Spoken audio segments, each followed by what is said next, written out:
Good morning, Matt. Rick, what's happening? I feel like a giraffe. This is ridiculous. So if you can't see us, you guys, we're battling to see who can have their chair raised the highest because we got these new mic stands. And in the last few podcasts, I look like I'm 5'7", and Matt looks like 6'9". Rick has some real body issues. I do. I have what's the reverse anorexia? Like if you don't think you're big enough as a guy, it's something. Do you have body dysmorphia? Apparently. I didn't think I did until I started this. All I literally have on him is I'm taller than him, and that isn't even acceptable anymore. Damn right. Literally, that's all that you have. Don't forget it. Hey, man, we're going to talk today about let's call it the F word, because there's words that we just don't like in our organization. Mm-hmm. We already talked about the C word. There's an entire podcast about that word, which was, Matt? Classes. No, don't ever use classes. Even our marketing company sometimes will be like, we do these premium classes. I'm like, that's a dirty word. Don't say that word. So we have another dirty word, and that is the F word, which in this case is referred to as a freeze. We hate freezes. And I know that if you're listening to this and you're a gym owner, great. If you're not, if you're a potential Alloy franchisee or an existing franchisee, then this is how we look at freezes. So Matt, let's start with what is a freeze? Like, how do we look at a freeze from a bookkeeping standpoint? And I can tell you, I do a lot of coaching calls. Let me take a step back. And I always ask about retention rates, right? And there's like, okay, what's your churn rate every month? Attrition, right? What's your monthly retention? What's going on? And it's strange how different people measure freezes differently. So through our lens, why don't you tell our audience, how do we look at a freeze? So freeze just in general means, somebody is coming to you and wants to put their membership on hold, right? Yes. So they come to you, front desk, or comes your director, and they're like, hey, I want to put my membership on hold. So we look at that as like, all right, well, we're going to give you up to, say, 1 month. We'll put you on freeze. And typically it's for a medical reason, or maybe, if you're going on some illustrious vacation for a month or something like that. Right. That happens. And that does happen. We're going to Italy or something. But that is what a freeze means to us. But that means they're coming off the books. They are not paying for 1 month. And then they are immediately coming right back on that month after. Right. So a freeze, first of all, from a number standpoint, what Matt's speaking to is the way that we look at a freeze is if we're not realizing revenue on a member for a month, that we don't count that as an active member. So at the macro level, you've got paying clients and you've got non-paying clients. And that's really it, right? Because that's how you measure the performance of the business. Now, having a subcategory of non-paying clients termed as a freeze is a good idea to understand for your own sake. How many of our clients have actually said, I don't ever want to see you again, versus, I'm moving or whatever that is, versus someone who says, hey, I need to take a couple of months off for blank reasons. Now, we are also in a month-to-month membership. Whereas, when we were a 12-month membership model, several years ago, we would sell a 12-month membership, and then our freeze policy was to continue paying while you're on freeze, and then we would add those months of membership to the end of your contract or your agreement, right? And so that was the strategy at the time. And what we found is if we told someone, you're welcome to go on freeze, but you can't quit paying, we'll just tack them on at the end. Right. That would often encourage people to say, well, never mind. Really what they were saying is I don't want to pay, right? Yep. So in this day and age with a 30-day cancellation policy, you have 30 minutes to cancel. 30 minutes. 30 minutes or less. You have a 30-day cancellation policy in a month-to-month membership. It makes it a little bit more complex. So what we were having, and this was certainly put under the microscope during COVID, was people saying, let me freeze. Right. I'll be back blank. And it might be 3 or 4 months down the road. And so we would set, which you can do in our software, we use MindBody, we would set a trigger to start billing on a certain date. Lo and behold, if we didn't communicate clearly before that happened, they would start being billed. Some people wouldn't notice at all. Some people would immediately reach out and say, wait, I'm not coming in. It's like, well, when we spoke to you, you said you were going to freeze for this many months. And they're like, yeah, but now I have a family member that's at high risk, or I thought I would have the vaccines by now. I don't, right? That type of thing. So I think COVID just made us understand more clearly what is a freeze really. And in a lot of ways, you guys, if we're honest, a freeze is a nice way of saying that I'm quitting without saying that I'm quitting. Would you agree? It's sort of like being in a relationship with someone and saying, I just need to take a break. Yes. It's like, let's just call it what it is. Just break up. You ever use that move? You know, I've been a long time married, so I can't quite remember. I think when I would do it, I would write a letter and they would give it to the Pony Express. You didn't have email then? No, there was no such thing as email. So I would write a letter with a feather and dip it in some ink to candlelight, and I would give it to someone who would ride it to the station, and they would send a telegraph. Tick, tick, tick, tick, tick, tick, tick. Did you ever make like mixtapes? Please, dude. I had a breakdance group. What are you talking about? I'm the king of mixtapes, bro. Come on. Mixing up, like Usher mixtape. And Usher was when we were already open, by the way. Like Usher sorry. was like pre. Yeah, Sorry. for me it would have been. I don't know who I was listening to back then. But mixtapes and all the things that go along with that, including freezes. Yes, right? yeah. So for us, if you go on freeze, you're not a paying client, right? And so what we've done, because we're on a month-to-month structure, which we like because it lets us be friendlier at the point of sale, it makes the barrier to entry and the friction come down. Right. And by the way, every other thing in our lives, whether it's other gym memberships or brands and or Amazon or Netflix, it's all month. Everything's month to month. So you've got to align with what's going on. The 12-month contract is kind of a thing of the past, to be honest. And we've challenged that notion and shown that we have the same retention in good times, right? Which is really great retention, even without a 12-month membership, because it's not about that. Because everyone that's listening to this that owns a personal training studio or a small, facility, you all agree if you have somebody that's super disgruntled and they want to quit, you weren't going to hold their feet to the fire and be like, "You signed a contract." Right. It's not a transactional relationship. Or they just cancel their credit card. I mean, it's like, come on, what are we doing? Right. So to your point, like, what are we doing at the end of the day? So cancellations became a bigger deal. So we look at them as, just it's another excuse to quit. Now, what we've done is we put, per what I think it was your suggestion some time back to put a 1 month time frame on it. Like, you gotta build some parameters, because it's like, first off, it's like if somebody wants to come cancel for whatever reason, typically it's medical, it's an injury. That is a perfect opportunity for you to sit down with this person. As again, maybe they don't need to cancel. Maybe they're looking at it all wrong. Maybe they're getting bad advice. So then you're coaching them through the situation. If they do need to cancel or, freeze, you then help build them a game plan around that. And that's what we come up with, all right, we're going to do it for a month, or we're having you back. I have you on my schedule in 30 days. And that's when your membership will start again. Well, that speaks perfectly, Matt, to what we've talked about in the past about being the hub in people's lives, right? So, and we've talked about the way to use accountability sessions and the communication between coaches and the director or the owner being very important, in the sense that if someone says, my shoulder's bothering me, I'm going to go and see a doctor, I need to take a month off. Well, everybody listening to this has worked around an injury. If you work with a personal training clientele, it's more expensive, so it pushes the age bracket a bit higher, right? Because of that, you're going to have people that have injuries. I mean, we had a couple of guys in, to visit for franchise reasons, and they were in their late 30s.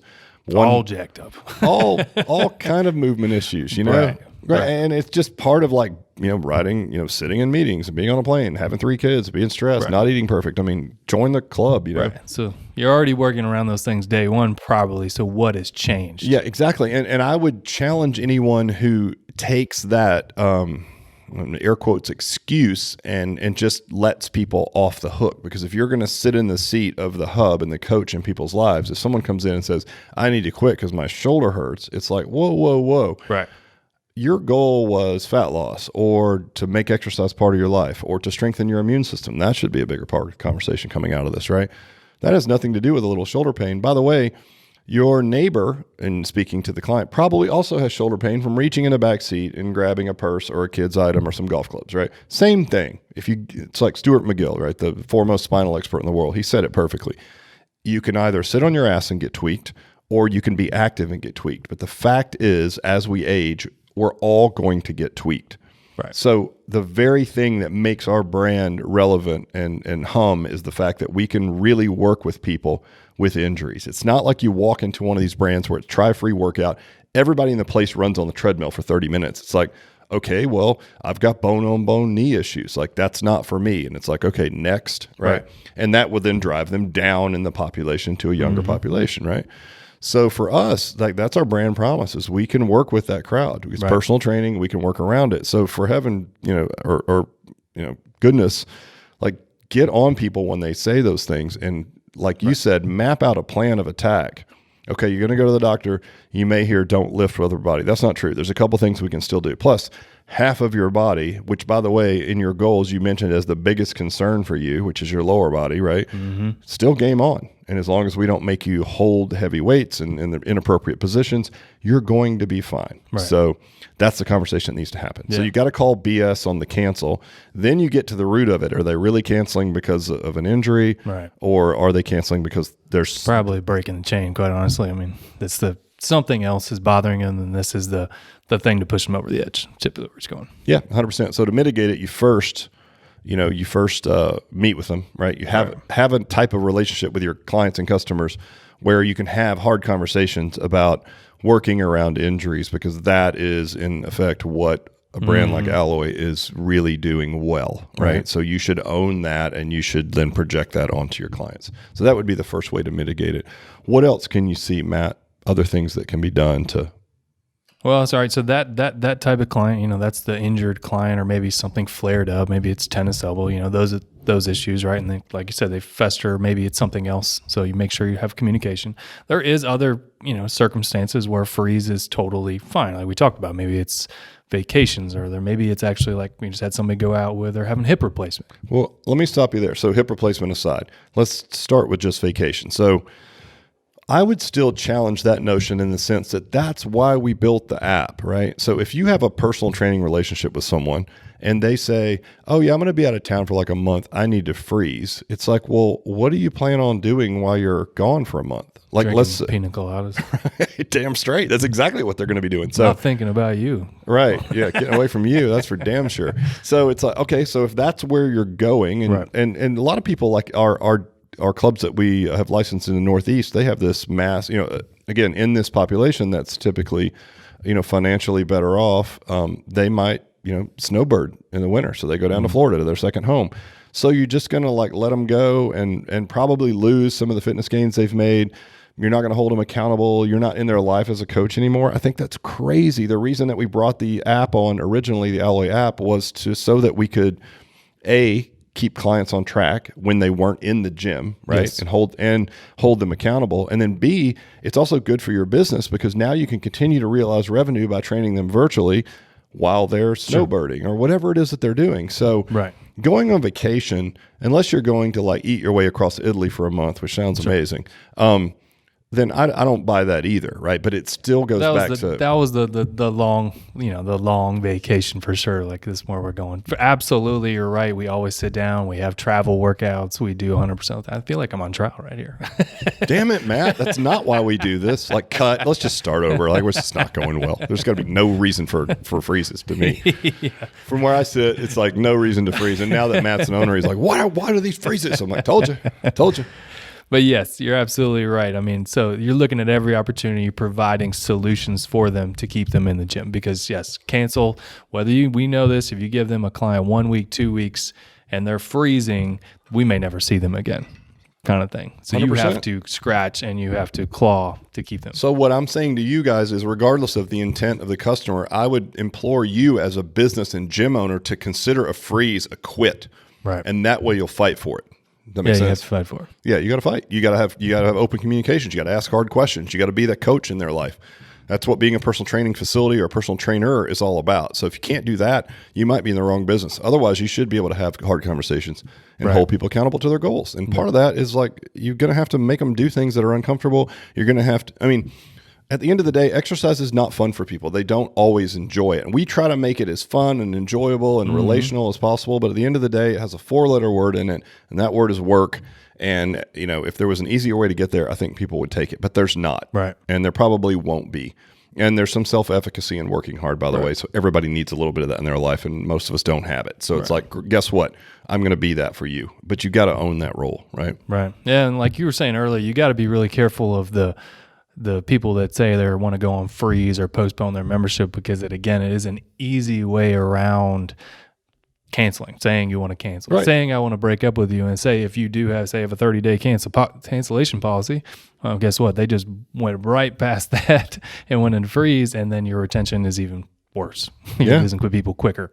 Yeah, 100%. So typically the reason we have a 30-day cancellation policy is because typically if we sit down with someone and somehow they've gotten off the rails, or something's going on with messaging, or in their mind they've gotten things twisted about why they're here and what they're doing, or maybe they've gone through a tough spot and they're really stressed, and so their cortisol's all jacked up and they're not losing weight because of that environment.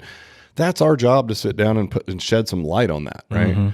And so the 30 days gives us enough time to sort of talk people off the cliff, honestly, right?